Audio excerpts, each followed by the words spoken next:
I'm Gloria Strode and welcome to Straightforward. Today we are going on an awesome journey. It's a conversation that we really need to have with our young people and some of our older people. My wonderful friend Tamara Robertson has traveled from the Carolinas to have this important conversation with me today. Welcome. Thank you for having me. Thank you. I have monitored you as you've traveled the world. You never know who's watching. You have awesome parents. We worship together. So I know you come from a great Christian family. But your work that you're doing is so important. Yes. And I really wanted you to come today and share with our young people, but to wake up the old people too and say, we have some issues going on and we have to have this conversation. And so your personal organization is Taboo Talks. Correct. Right. Yes, it is. So how did you come up with that name? So Taboo Talks actually is probably the millionth name that I came up with. Oh, okay. It was really hard to figure out exactly what I wanted to talk about. But as you said, being raised in a Christian background and just the talk about sex, sexuality, STDs, HIV, pregnancy, it's taboo in our community, and it's just taboo within the world, well, within the United States. So I was just trying to do like a little alliteration, so like Taboo Talks, you know, it came up with Tam Talks Taboo, but Taboo Talks just kind of stuck with me. Okay. And what's the message? We're really trying to get the message out, and this is very uncomfortable often for families, particularly in our Christian families. Sometimes we just want to stick our head in the sand and pretend that all of these natural feelings that people have don't exist, or they'll go away. Right. Right. So your mission is to what? Educate, inform. What are you doing? Really, my mission is to educate, to empower, and to encourage people to have these talks, to also be empowered to make better decisions for themselves, because a lot of times we feel that we don't know the education that we need in order to make these better decisions. So if we have this conversation, we get that knowledge and that education to say, hey, if I do X, then Y or Z could happen. Right. So that's why I wanted to come and, you know, do this type of work. Right. And so what are those taboo conversations? Many of us would like to think that people wait until they're married before they start having intimate relationships. Right. A lot of times we don't want to acknowledge that teenagers are sexually active because we just don't want to have to deal with that. But it's dangerous to take that approach. So I do agree, it is very dangerous, and as we can see in our government, not to bring up a lot about politics, but there is a lot surrounding abstinence. Right. As you said, we think that people are going to wait until they get married to have sex when that is just not reality. So the best thing to do... And the data backs that up. And the data backs it up, Right. correct. Just not our opinion. Exactly. The data backs that up. Science proves that, you know, teaching people about how to protect themselves is actually, in the longer run, very helpful than to tell them not to do anything. Because as I said before, if we give them the education and the tools and the power to make better decisions whenever they decide to do whatever it is, they can make the best decisions for themselves. Right. So a lot of parents will say, oh, well, you know, they've been trained, they're from a good Christian family, and they're going to wait until they're married. Well, we have seen that some professional women and men decide to have children with people and they're not married. I mean, that's a common thing. Once upon a time, that was not common. We'll see that we have folks getting pregnant in college. Of course, you attended Georgia Southern. Correct. And then Armstrong State. So you've had that college experience where we have what we're doing at college versus what our parents think we're doing at college. Exactly. And you've seen that. I have. Actually, what kind of got me started in the work, I have a cousin who was pregnant at the age of 12. Really? Yes. So her background, her story, and she knows that, you know, she kind of helps me and motivates me to do this type of work. It just helped me to realize how much youth don't know, how much parents don't talk, and with that happening to her, it actually encouraged me to do a lot of research on my own. And I've told my parents this before, so they know. I was afraid to go and talk to them about this because growing up in the Christian background, if I asked the question, I didn't want to prompt them to think that I was actually doing these things, but I actually just wanted to know. You wanted the information. Right. I just wanted to know, how does this happen, and why does this happen, and how can I not let this happen to me? Right. And not to say that, you know, what my cousin went through was horrible, because it really wasn't. You know, she's a great mother to her child. So she kept her child? She did. She kept her child, yes. And wow, so she had great family support. Oh, yes, she does. Like, we all supported her. We all watched him grow up. He's now 15 years old. Really? Yes, and she's a great mom. She's a mother of 3. She's about to be a mother of 4 now. But just seeing where she came from and seeing the hardships that she went through, and just knowing that either that could have been avoided, or, you know, to help youth learn how to prevent the second pregnancy. Right. Because, you know, having that first pregnancy, that could be your lesson learned, you know. Right. But that second pregnancy sometimes can get you further down. And great thing for her, it didn't do that to her, but in other cases. Yes, it does. And then we hear all of the, not to bring in the politics, the talking heads. Right. And then we talk about, you know, the unwanted pregnancies, and then they bring up the other, the abortion issue and that kind of thing. But your mission is to educate so people won't find themselves in that situation. Exactly. Right. So just, it's a prevention thing. As a person who has gotten their master's in public health, we work from a prevention standpoint. We try to work upstream, and this is jargon, I apologize. No, but, that's okay. We try to work upstream to try to catch those problems before they get downstream. So basically, you know, we have this teen pregnancy issue that's going on, but now it's not, because now we're doing more education. However, funding has been cut. Yes. So now that pregnancy prevention education is now being defunded, so we're just sitting we're back. going back to square one. We're going back to square one. A lack of knowledge, a lack of resources, and then we're going back. We are just letting that problem fester again. It's like pulling off the bandage off of the sore. Exactly. Right. And when it was healing. Exactly. Okay. Well, your primary goal is to just say, hello, young people, listen to me, this is important. But then we have the parent side. Right. We have to start working on them to make sure that they know that it's okay to have the conversation. It doesn't necessarily mean that your child is already sexually active, but we don't want them sneaking around and taking a risk with their life, because that's what it is now, without having all the information. Right. So that's our focus. So what we're going to do is we're going to go to our sponsors, and we'll be right back. Okay. All right. We'll be right back after a word from some of our sponsors.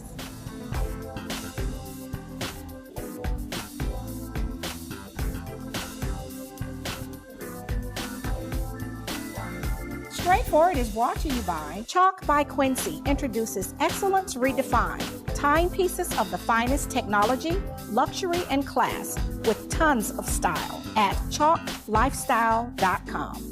Renal Associates, LLC, a team of physicians dedicated to excellent kidney care with 5 convenient locations to serve you. Stark Avenue, Columbus, Bradley Park, Columbus, Lafayette Parkway, LaGrange, East Burkhalter Avenue, Buena Vista, and Springs Street in Warm Springs.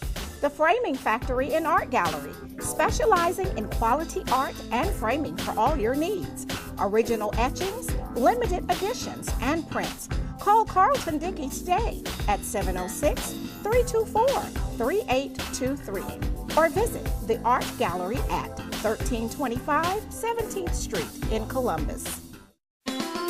Come meet your new best friend at Paws Humane. Adopting from your shelter makes sense. You get a great friend checked by our vet. They're fixed, all shots, microchipped, all ready to make you and your family's life better. 4900 Milton Road, Columbus. Paws Humane. Come meet your new best friend at Paws Humane.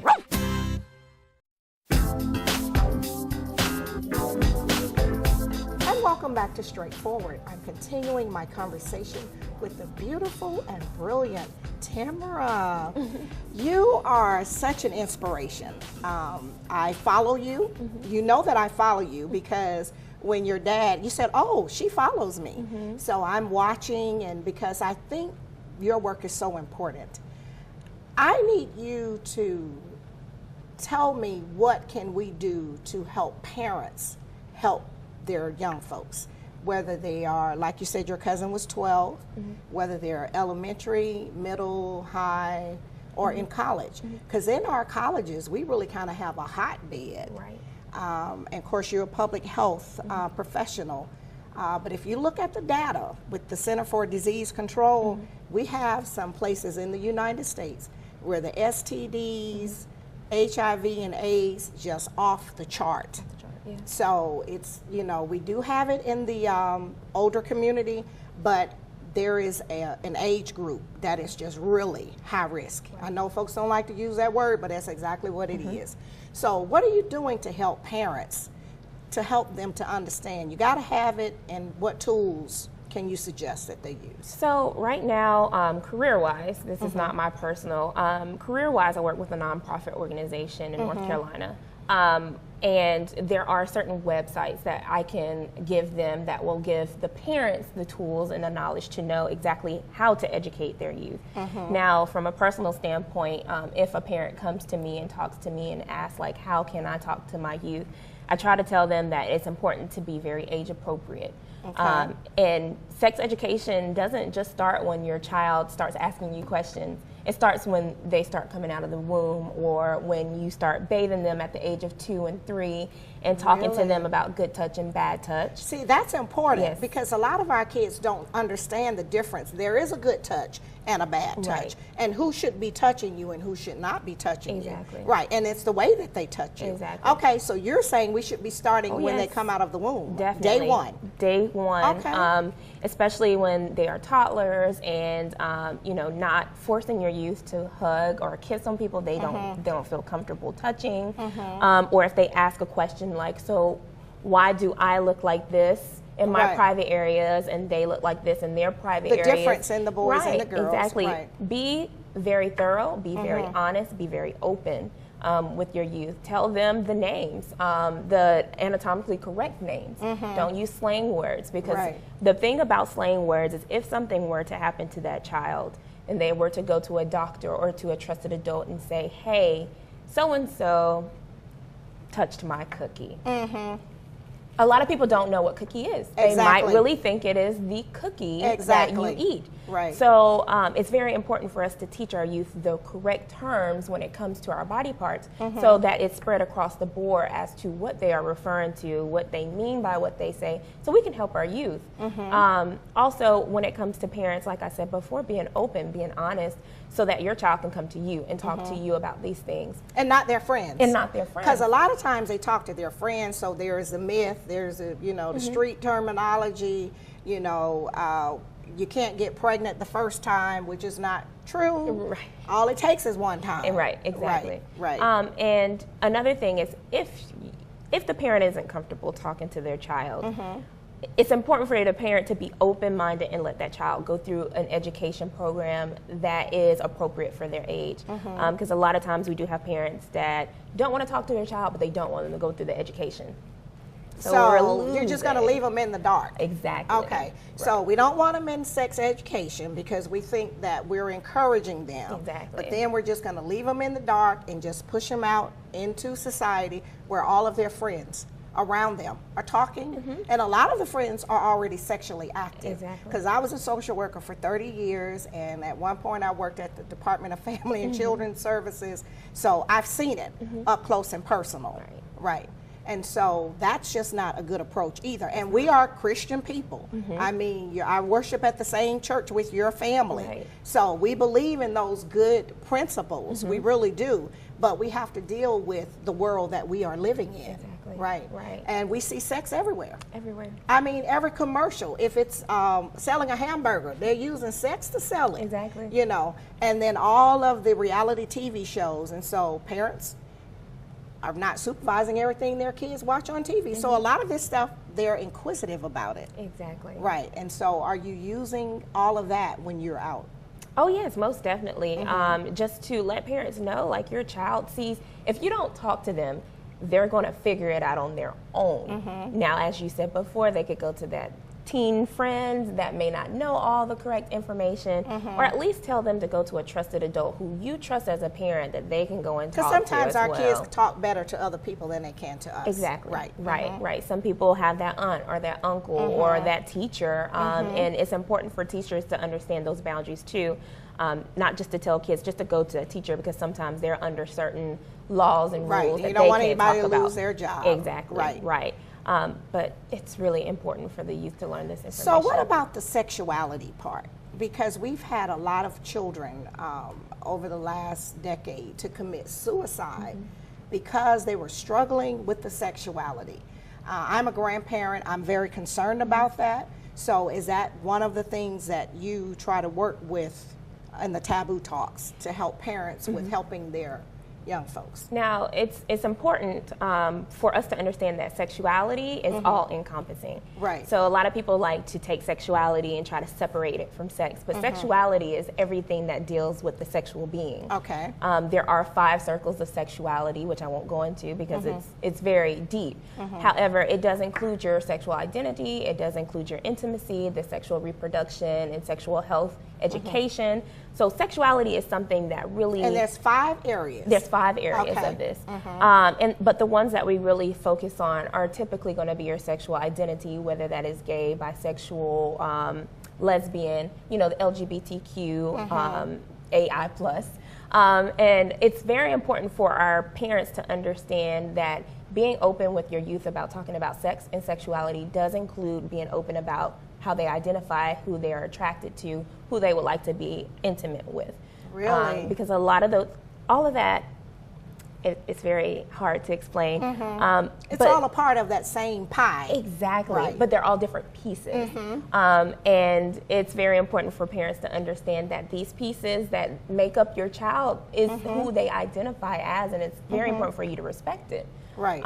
Because It's just like a puzzle. It is a puzzle. And if whatever part is missing, then that we need to address. Exactly. Whatever that is. Exactly. And so that is the difference in the old days, I will say, where it was like you just didn't discuss that. And now, because it's so much and we live in an age of technology, we have a lot of young people, and it's unfortunate. But what we're going to do is hold that thought, go to our sponsors, and we'll be right back. Okay. We'll be right back after word from some of our sponsors.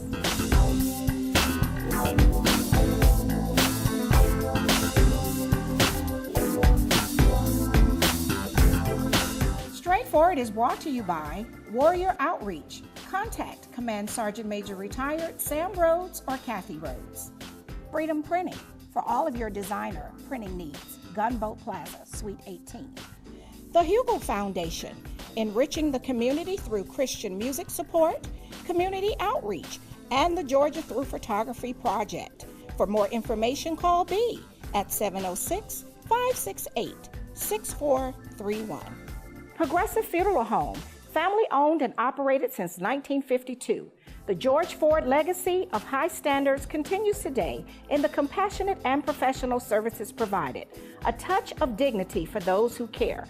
Progressive Funeral Home, 4235 St. Mary's Road. Trusted by generations. Best Care, transforming minds and bodies, leading the way in the latest techniques of medical weight loss and wellness. Certified in family medicine and bariatrics, Dr. Blunt is ready to assist in the transformation of your mind and body. Call today, 706-221-6477, or visit bestcarecolumbus.com. East Alabama Endocrinology, educating and caring for those living with diabetes in Alabama and Georgia. 1400 Bradley Lake Boulevard, 3320 Skyway Drive, Suite 602, Opelika. Take charge of diabetes and live your best life.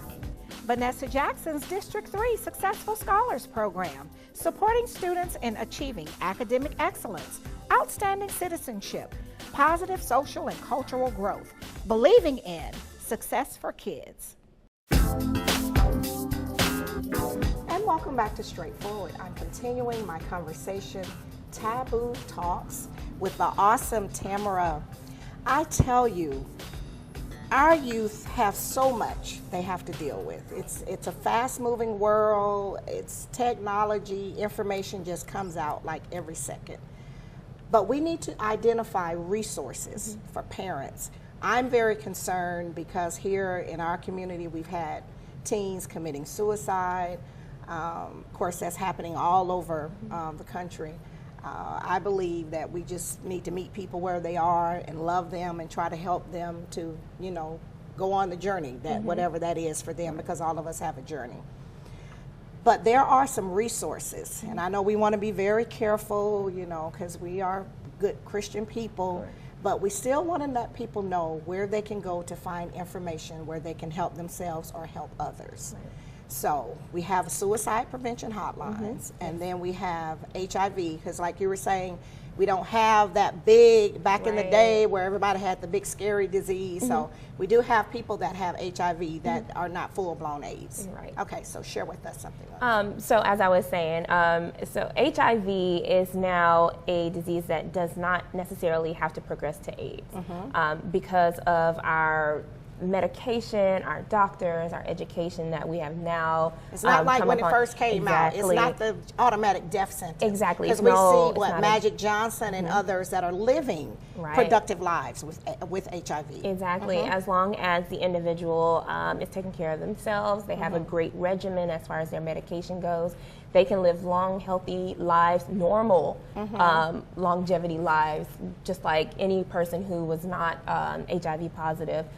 Just as long as they take their medication. So with that, the resource that you can go to now is hiv.gov instead of the former aids.gov, because they wanted to make sure that they showed that we have made this progression. Yes. We are no longer needing to talk about AIDS in that aspect anymore. We can talk about HIV and how we can stay at HIV or have people who are no longer becoming infected with HIV. Right, and that's what you want, is that prevention. Exactly. Like you say, you're working upstream. Exactly. Yeah, and that's why the funding and all of that is so important. And we sometimes get caught up in all of the political rhetoric, and people think, well, it won't happen to me or someone in my family, but everyone, whether they know it or not, probably knows someone, that 6 degrees of separation that have been infected. And it's very important because, like you and I, we grew up in this Christian family. We worship and we praise in the black churches. However, our black churches are the places that we do see a lot of our fellow brothers and sisters who are infected with HIV and AIDS. The conversation isn't being had in those spaces. And we really should be having them. We should be having We those should be having those. And that's not to say that we're promoting sex out of marriage. It's just that people are having sex out of marriage. And we have some issues that really should be addressed. Right, exactly. Right. And there are a couple of holidays that churches can actually celebrate and talk about the education of HIV and AIDS. So like National Black HIV/AIDS Awareness Day comes up in February. That's one day that our black churches can start talking about that. And then there's the National Week of Prayer. So that comes up and we talk about HIV and AIDS during that week as well. And I can always get that information to you, so if you wanted to promote that as well. But yeah, it's so important for us to talk about those in our communities, not even just the black community, but just our community in Columbus, Georgia. Exactly, but we do have an issue with minorities. Yes, and most because definitely. we need to get the information out into the communities and where people can understand it or know how to go and access it. Exactly. Right, and so we do have a national suicide hotline. There are resources out there for parents that have children that are, have sexual health and identity. It's all encompassing. Right. It's just a puzzle, but different pieces. I mean, we actually have a TV show now where a person is transgender and they're going through, and it's a teenager. Yes. Right. Which, that's nothing new under the sun. It is I mean, not. Scripturally it's there, Yes. Where people, over time, but we kind of push those things to the side because we don't really want to talk about that. Exactly. But we're in a place now we have to talk about it. We need to talk about it. We have to. Yes. So with our churches, this is all free stuff. So all we need to do is what? Just tap into the resources. Give us a quick plan on So, what we should be doing. And hopefully all of our folks are going to listen to this and implement it. A good thing for our Black churches to do, which I have done because I used to work with a local government in North Carolina, and I used to work directly with churches. So they have made like boards and committees that actually talk about how can we implement HIV/AIDS awareness talks, or just having like one Bible study a month or one Bible study out of the year. Bible study. Where we can just have somebody come in and talk about this topic. Okay. Board of Christian Education. Exactly. The education, or even the health committee in the churches can do this. Because we always do the cancer walks. Exactly. But we really need to focus on some of those other. The HIV and AIDS walks, correct. Also, you can have somebody come from your local health department to do testing, and that can and that's free. That's free, exactly. And then now it's non-invasive. It's just a mouth swab, so you don't even have to take a blood test. You can do that once or twice a month if you would like to do that, or just on the holidays, because the CDC just refers that our people who are sexually active at least get tested once a year. So if you wanted to just do that once a year at your church, that's perfectly fine too. Okay, and we should be doing it with the youth. We could do it through the Sunday school. Of course, we need with the minors. Should we be having parents sign something? Depending on the state laws. I do apologize because I've been in that's North Carolina. Right, So- but we just want to make sure we look at all of that. Right, exactly. To You want make to be sure that we don't come back and somebody wants to sue the church because you were teaching sex ed, but we do want our kids to live. Right. We want them to have good, happy, productive, successful lives. Yes, ma'am. Okay. Well, I know that you're in demand. I've seen you in San Francisco and all those great places speaking all over the country. Give them your contact information. We're almost out of time. So how they can reach you. Okay, so they can reach me on Facebook, Taboo Talks. So if you look up Taboo Talks, you can find me. Or you can put in at Taboo Talks 101. You can also find me on there. Instagram. That's Facebook. Facebook. So Instagram, I am taboo_talks. Taboo_talks. Yes, ma'am. Okay. Yes. All right. And if you need to email me, send any questions, you can feel free to do that. It's tabootalks101@gmail.com. tabootalks101@gmail.com. Yes. Well, we're so very proud Thank of you. You are simply awesome. We just need to get this message out, and then hopefully the churches will just put you on the circuit and let you hope go. so, And no, really, because we really have to. We can't ignore it. We have to address it if we want people to have good, productive lives. And I thank you so much for joining me today. It has truly been my pleasure. Thank you. This has been straightforward. If you don't stand for something, you will fall for anything. Until next time, be blessed.